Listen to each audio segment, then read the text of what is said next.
It's so powerful what you just said. The illusion of choice surrounds us all the time. And I always love a restaurant analogy. If you go to a dinner here in London, the waiter come up and say, would you like still or sparkling water? And you look at him and you make a choice, and then you realize, I just bought something that I didn't want, right? Would you like red or white wine? It's like, well, actually, I'm not gonna drink, thank you very much. And so, and I just had a flashback after 9/11, they put all of the sweeping surveillance through with the CIA in the name of collectivism, right? So we gave up all of our individual rights to fight terrorism, or to fight this, and then again we've now just become just like them, like you said, just exactly. How can we fight terrorism? Well, by giving up our liberties. Right. By allowing our government to take our liberties. Right. So now we don't have to worry about the terrorists taking away our liberties. We've just given them away. Exactly. To our own government. And since it's our own government, well, that's different, you see.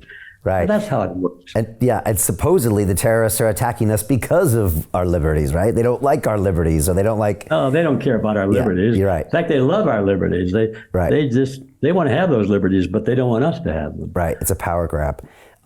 That's really powerful, what you just said. And I think a lot of people are resonating with it. Ed, I always part of my brain used to always think, what is the difference? What is a fascist? I was thinking, what is a fascist versus a communist? And I could never really figure it out. And like you said, National Socialist Party for Hitler, all of this stuff is really clicking.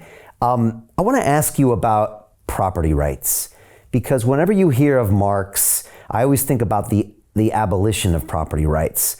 When I think about freedom, I always associate with property rights, being able to own something. And I've gone deep on freedom of speech in the last few years, and also with a lot of the digital assets like Bitcoin, et cetera, people that can actually own something that a lot of times means that you can keep your freedoms.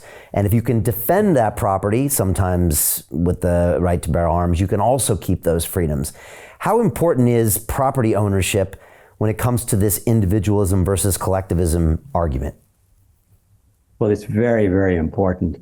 And and as a matter of fact, it's one of the most difficult things I've had over the years to get my brain around, or to the point where I could explain it adequately to somebody. It's one of those things that you say, oh, I get it, I understand it now, and then it's gone. Oh, wait, where was I again? And go back and cry. And the reason it's so subtle is because it's not clear as to what ownership means. And until that word is sort of cleared up, then it's hard to come up with an answer to this question. So let's start with that. What is ownership? It's very simple. It has different definitions in different dictionaries, but they all boil down to one thing. Ownership is the legal right to have access and control to something tangible. They call that property. The legal right. Now, what does that mean, the legal right? Well, that means, if you want to strip it down to its fundamental, the right that is approved by the culture within which you live. And it's not all the same around the world.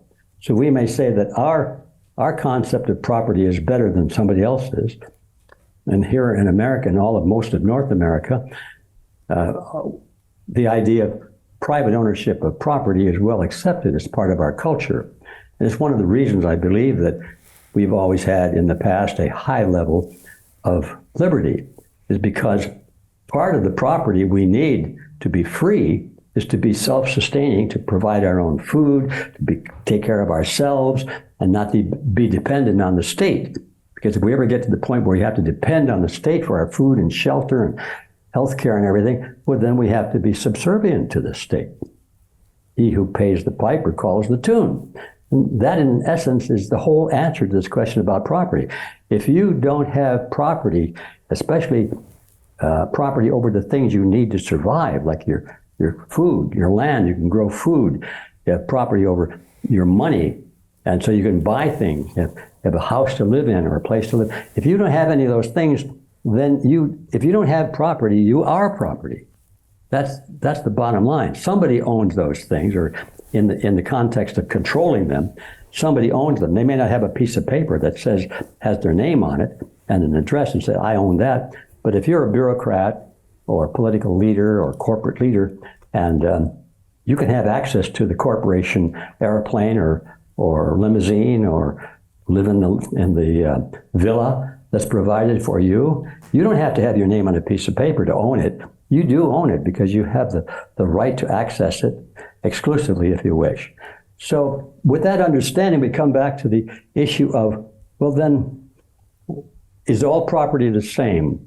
And this is where I had the biggest problem, and it's only recently that I was able to break through on that. And that is that, no, not all property is the same. So Jim Rickards has just recorded a video that's not available to anyone in the public, and he's going to be talking about how this upcoming recession is going to be fast, it's going to be bloody, it's going to be nasty. But at the same time, he's going to show you how you can position yourself to profit from all of this chaos. Now, we've made this video only available to our viewers. Go to londonreal.tv/Jim. Watch that immediately. I can't say enough good things about Jim Rickards. He understands the global economic system better than any guest I've ever had on London Real. His predictions are almost uncannily true, and you can learn how to profit from his vision, from his expertise, and his understanding of economics. So go to londonreal.tv/Jim or click the link below. It's an excellent, excellent look on what's going to happen in the future and how you can position yourself to profit from that. Jim is one of the best in the business, one of my favorite guests on London Real, and he's very, very good at predicting the future and showing us all to profit from it. So click the link, and I hope you enjoy. The greedy bankers are about to do it again. In 2008, they crashed our financial system and nearly bankrupted the entire global economy. Then they received trillions of dollars in government bailouts. And after, they demanded fat bonuses paid for by you, the taxpayer. It turns out the banks haven't just been screwing the American taxpayers, they're also screwing over their investors. Turns out the banking industry is the worst place you could put your money, despite enormous taxpayer bailouts. Now the bankers are back to take away your financial freedom. They lie and tell you that cryptocurrency isn't safe. They try to make it illegal for you to choose how to invest your hard-earned money. They lie and say cryptocurrency is used by money launderers and criminals. But look at the record. It's the banks themselves that launder hundreds of billions of dollars every year to the biggest criminal operations in the world. Leaked documents have revealed how some UK banks have helped criminals, money launderers and Russians under sanctions. American authorities discovered that the Sinaloa cartel moved $881 million through HSBC accounts as bank officials turned a blind eye to the illegality. The bankers lie and say cryptocurrency is not a real investment. Meanwhile, the smartest CEOs in the world are buying billions and billions of it. The truth is that banks lie about cryptocurrency because it makes them scared. The banks take $9 trillion per year of your hard-earned money, and they are worried that they will finally be exposed. They're scared because crypto means they can no longer control your money, which means they can no longer control you. They are scared because you might actually understand your money and intelligently decide what to do with it. Now is the time for us to come together, fight back, and take control. It's time to educate ourselves, our families, and our communities. Because financial education means financial freedom.